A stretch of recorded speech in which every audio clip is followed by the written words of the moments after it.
नमस्कार मेरे प्यारे मित्रों, भाइयों एवं बहनों। मैं राजेश कुमार पाल आपके अपने YouTube चैनल पॉलिटिक्स वाला में हार्दिक स्वागत एवं अभिनंदन करता हूं। मेरे मित्रों, आज मैं आपके सामने अंतर्राष्ट्रीय राजनीति का जो यथार्थवादी उपागम है इसको प्रस्तुत कर रहा हूं।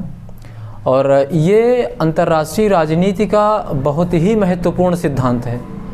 और इसमें आप समझिए कि चाहे पीजीटी का एग्ज़ाम हो, हायर एजुकेशन का एग्ज़ाम हो, यूजीसी नेट जेआरएफ हो, ये जितने भी एग्ज़ाम होते हैं इसमें से क्वेश्चन आने की बहुत ज़्यादा संभावना होती है, क्योंकि ये अंतर्राष्ट्रीय राजनीति का बहुत ही महत्वपूर्ण उपागम है। और आज मैं आपके सामने इसी उपागम के बारे में बात करूंगा और इस संबंध में मॉर्गनथाउ का क्या योगदान है, उसने जो अपने सिद्धांत को प्रस्तुत किया इत्यादि के बारे में मैं विस्तार से चर्चा करूंगा। तो चलिए सर्वप्रथम हम आते हैं अपने पॉइंट पर।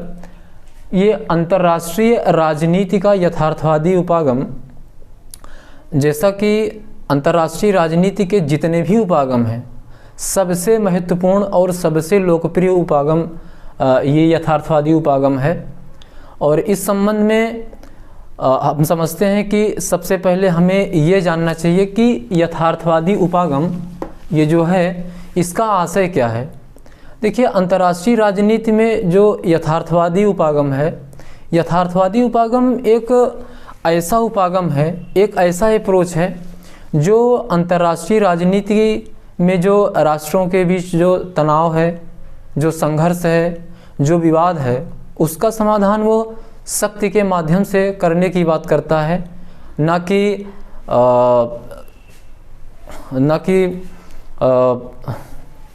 वो शक्ति के माध्यम से करने की बात करता है, न कि भाईचारा इत्यादि के माध्यम से।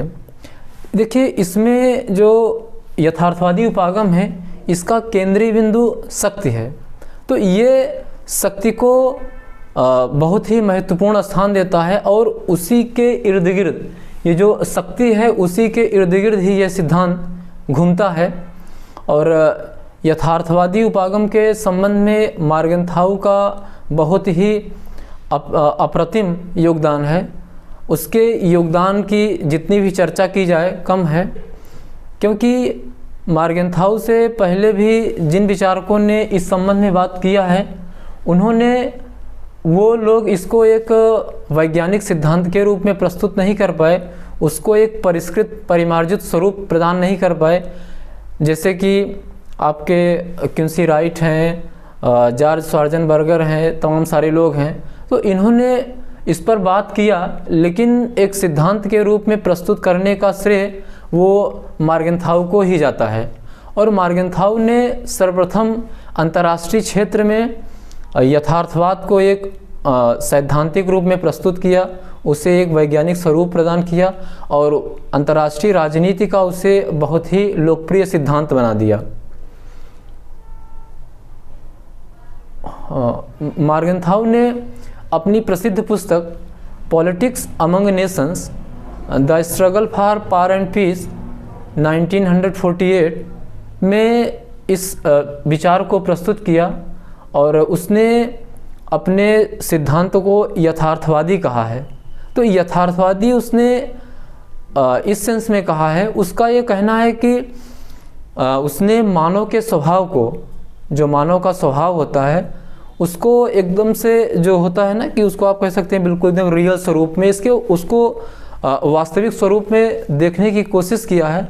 और कहता है कि जो ये ह्यूमन नेचर है ये अस्थाई होता है, अपरिवर्तनशील होता है, जो इतिहास में प्राचीन काल से लेकर के आज तक अनेक बार परिलक्षित होता आया है। तो उसने स्वयं ही अपने सिद्धांत को यथार्थवादी सिद्धांत कहा है। और अपनी प्रसिद्ध पुस्तक में उसने जैसा कि ये आपके सामने बोर्ड में लिखा है, तो उसने राजनीतिक यथार्थवाद के 6 सिद्धांत बताए हैं। उसमें पहला है राजनीति का मूल मानव स्वभाव में निहित होता है। दूसरा है राष्ट्रीय शक्ति के रूप में परिभाषित राष्ट्रीय हित। तीसरा है राष्ट्रीय हित परिवर्तनशील है। चौथा है विवेक राजनीति का उच्चतम मूल्य है। पांचवा है एक राष्ट्र के नैतिक मूल्यों और सार्वभौमिक नैतिक मूल्यों में अंतर होता है। और छठा है राजनीतिक क्षेत्र की स्वायत्तता। तो ये 6 सिद्धांत मार्गेंथाउ ने बताए हैं यथार्थवाद के। और अब हम बारी बारी से इन सभी पर चर्चा करेंगे। नंबर 1 आता है कि राजनीति का मूल मानव स्वभाव में निहित है। देखिए, इसमें मार्गेंथाउ ने ये बताने की कोशिश किया है कि जिस प्रकार से एक समाज होता है वो कुछ वस्तुनिष्ठ नियमों के आधार पर संचालित होता है और ये नियम मानव स्वभाव में निहित होते हैं। ठीक उसी प्रकार से जब हम इंटरनेशनल फलक पर जाते हैं तो वहाँ पर अंतर्राष्ट्रीय राजनीति जो है वो भी कुछ वस्तुनिष्ठ नियमों के आधार पर संचालित होती है और ये वस्तुनिष्ठ नियम मानव स्वभाव में निहित होते हैं। ये वस्तुनिष्ठ नियम मानव स्वभाव में निहित होते हैं। तो मानव स्वभाव का जो मानव स्वभाव होता है उसका मूल बिंदु ये होता है कि व्यक्ति हर समय, तो व्यक्ति का मूल स्वभाव ये होता है कि व्यक्ति सदैव फ़ायदे में रहना चाहता है, वो नुकसान नहीं चाहता है। तो ठीक इसी प्रकार से मतलब ये जो मार्गेंथाउ ने कहा है इसके कहने का आशय यही है। जैसे अगर मैं इस चीज़ को आपको एक उदाहरण के माध्यम से समझाने की कोशिश करूं तो जैसा कि आप सभी जानते हैं कि प्रथम विश्व युद्ध के बाद वर्साई की संधि हुई और इस संधि में जर्मनी के साथ जो अपमानजनक व्यवहार किया गया और उस पर जो एक तरफा शर्तें लादी गई तो उसको तो उस समय जर्मनी ने मजबूरी में स्वीकार कर लिया। लेकिन जैसे ही जर्मनी ताकतवर होता है, हिटलर का शासन आता है, तो वहाँ पर उसने उस व्यवस्था को बदलने की कोशिश किया जहाँ पर जर्मनी के साथ एक प्रकार से धोखा हुआ था और जर्मनी के ऊपर अपमानजनक शर्तें थोप दी गई थी। और हमारे कहने का आशय ये है कि वहाँ पर जो वो शक्तियाँ थी जैसे ब्रिटेन, फ्रांस वगैरह जो थे वो उन्होंने अपने हितों की पूर्ति के लिए जर्मनी पर अपमानजनक शर्तें थोप दी। और फिर जैसे ही जर्मनी ताकतवर होता है तो वहाँ पर जो एक ह्यूमन नेचर होता है ना कि वो सदैव फ़ायदे में रहना चाहता है, तो जैसे ही जर्मनी ताकतवर होता है तो वहाँ पर उसके साथ जो अपमानजनक व्यवहार किया गया था उसके ऊपर जो एक बाध्यकारी शर्तें उसके ऊपर जो एक अनचाही शर्तें थोप दी गई थी, तो फिर उसको जर्मनी ने उसको बदलने की कोशिश किया। तो हमारे कहने का आशय ये है कि जो मानव स्वभाव है वो सदैव अपना हित देखता है, वो सदैव फ़ायदे में रहना चाहता है, वो कभी भी नुकसान नहीं चाहता है। तो यहाँ पर मार्गेंथाउ ने जिस मानव स्वभाव की बात किया है वो मानव स्वभाव को उसने अपरिवर्तनशील बताया है, स्थिर बताया है। और वो कहता है कि इतिहास में ये जो मानव स्वभाव है ये बार बार टाइम टू टाइम परिलक्षित होता रहा है। तो अब हम आते हैं अपने दूसरे सिद्धांत, राष्ट्रीय शक्ति के रूप में परिभाषित राष्ट्रीय हित। तो यहाँ पर मार्गेंथाउ ने ये बताने की कोशिश किया है कि जिस प्रकार से एक व्यक्ति अपने स्वार्थ को बढ़ाने के लिए, अपनी शक्ति को बढ़ाने के लिए बढ़ाने का कार्य करता है, ठीक उसी प्रकार से जब हम अंतर्राष्ट्रीय स्तर पर जाएंगे तो वहाँ पर प्रत्येक राज्य की ये कोशिश होती है कि वह भी अपने हितों को अधिक से अधिक प्राप्त करे, अपनी शक्ति को बढ़ाए। और ये जो सिद्धांत है दूसरे नंबर का, तो एक प्रकार से हम ये कह सकते हैं कि ये मार्गेंथाउ के सिद्धांत का जो मूल बिंदु है। और यहाँ पर मार्गेंथाउ बार बार इस बात पर जोर देता है कि किसी भी राष्ट्र को अपने राष्ट्रीय हित से समझौता नहीं करना चाहिए और इसके लिए उसे चाहे जो भी कीमत चुकानी पड़े तो वो चुकाना चाहिए। यहाँ तक कि अगर युद्ध भी करने की ज़रूरत पड़े तो उसे करना चाहिए। जैसे कि अगर हम एक उदाहरण के माध्यम से इसको बताने की कोशिश करें तो हम ये कहेंगे कि जो 9/11 की घटना है जो 9/11 की घटना है, तो उस घटना के बाद अमेरिका ने जो ऑपरेशन एंड्यूरिंग फ्रीडम स्टार्ट किया, तो वो अमेरिका की राष्ट्रीय शक्ति ऐसी थी कि वो वहाँ पर एक विश्वव्यापी अभियान छेड़ सका। लेकिन अगर वहीं पर हम अन्य राष्ट्रों की बात करें तो शायद वो ऐसा ना कर पाते। तो ये अमेरिका ने ऐसा किया, तो ये पूरी तरीके से अमेरिका की राष्ट्रीय शक्ति पर निर्भर था। और अमेरिका की राष्ट्रीय शक्ति ऐसी थी जो इसके माध्यम से उसने इतना बड़ा अभियान छेड़ा। और अगर हम राष्ट्रीय शक्ति की बात करें तो मित्रों, राष्ट्रीय शक्ति किसी भी राष्ट्र की एक ऐसी क्षमता होती है, एक ऐसी शक्ति होती है जिसके माध्यम से वह अन्य राष्ट्रों से अपने हितों के अनुरूप, अपने इच्छाओं के अनुरूप व्यवहार करा लेता है, अपनी इच्छाओं के अनुरूप उनको कार्य करने के लिए बाध्य कर सकता है। तो चूँकि अमेरिका की राष्ट्रीय शक्ति ऐसी थी, उसकी नेशनल पावर ऐसी थी कि वो इतना बड़ा अभियान छेड़ पाया। और राष्ट्रीय शक्ति एक बहुत बड़ा पॉइंट, एक बहुत बड़ा चैप्टर है, और इस पर हम कभी एक सेपरेट वीडियो लेक्चर में इस पर भी हम आपसे चर्चा करेंगे। तो हम समझते हैं कि यहाँ पर राष्ट्रीय शक्ति के संदर्भ में इतनी बात ही पर्याप्त होगी। अब हम आते हैं अपने तीसरे सिद्धांत पर, राष्ट्रीय हित परिवर्तनशील है। तो यहाँ पर मॉर्गेनथाउ ये दिखाने की कोशिश करता है कि जो राष्ट्र का राष्ट्रीय हित है वो देश काल परिस्थिति के अनुरूप बदलता रहता है, और राष्ट्र का राष्ट्रीय हित स्थिर नहीं होता है बल्कि वो परिवर्तनशील होता है, वो धीरे धीरे टाइम टू टाइम बदलता रहता है।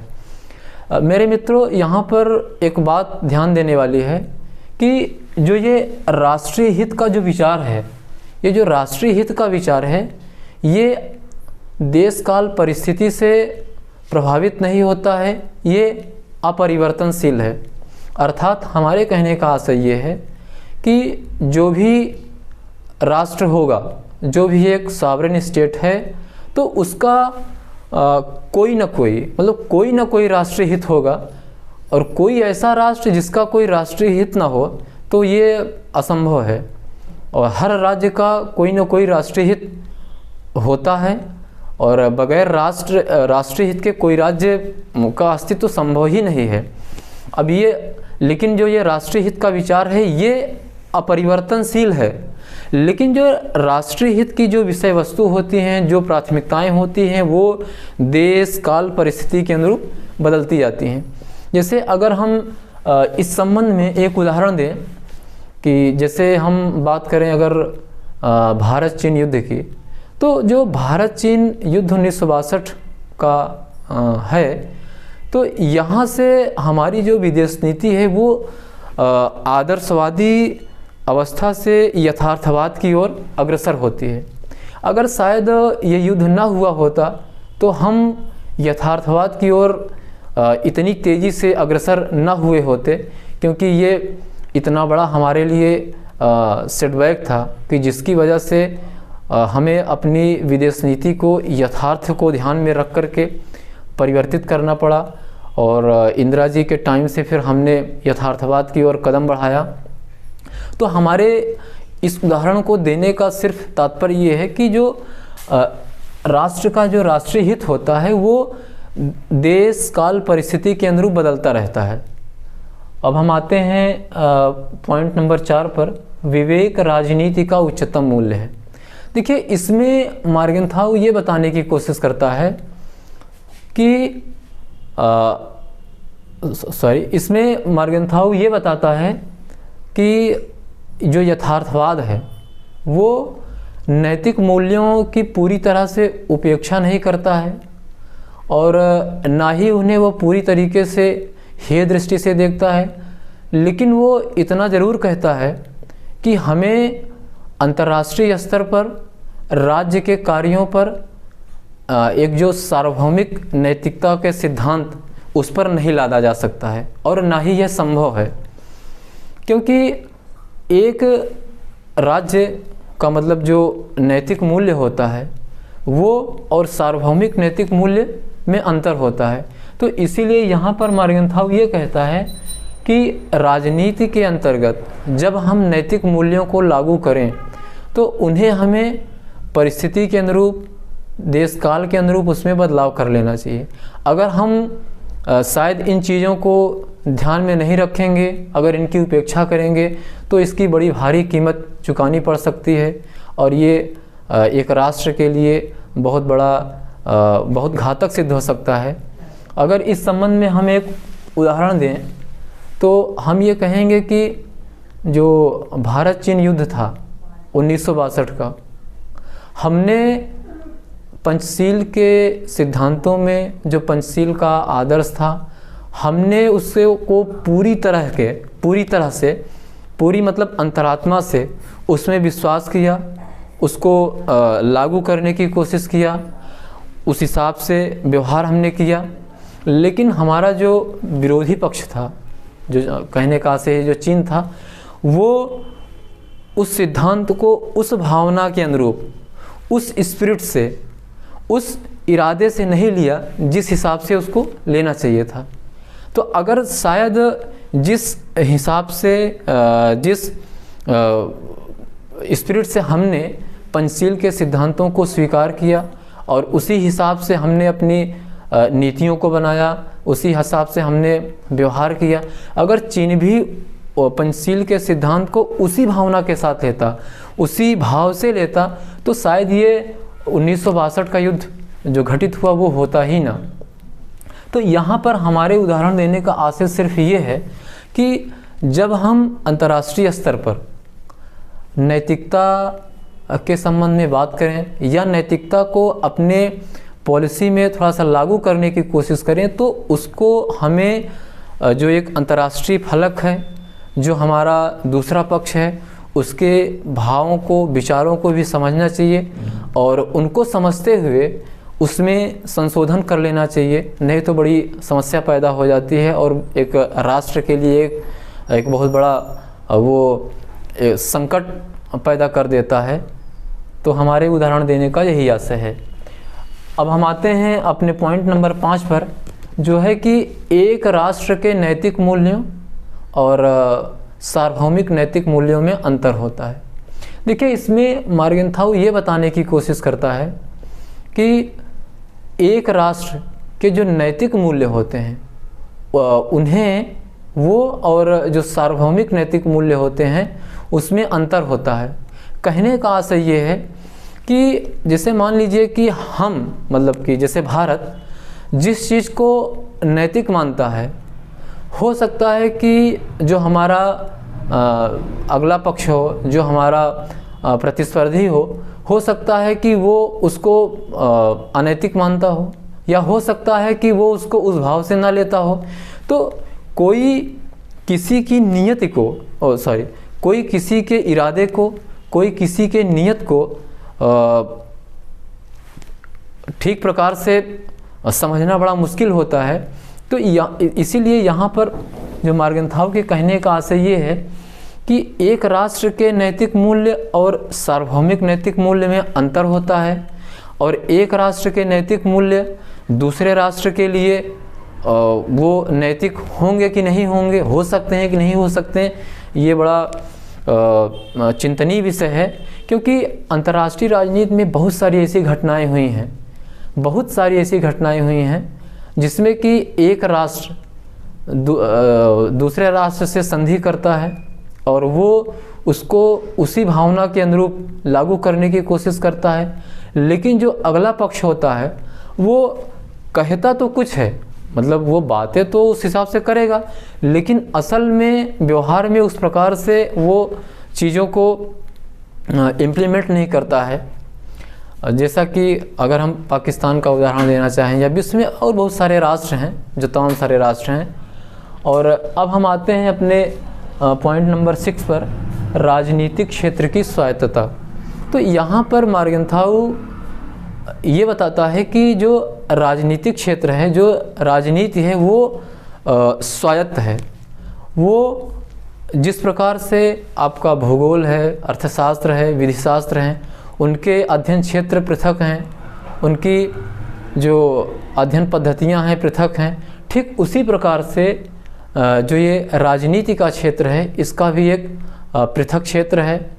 और मार्गेंथाउ उन सभी विचारधाराओं का उन सभी ऐसी विचारधाराओं का तीव्र विरोध करता है जो राजनीतिक विषयों पर गैर राजनीतिक विषयों को ज़बरदस्ती एक प्रकार से लादने का काम करती हैं।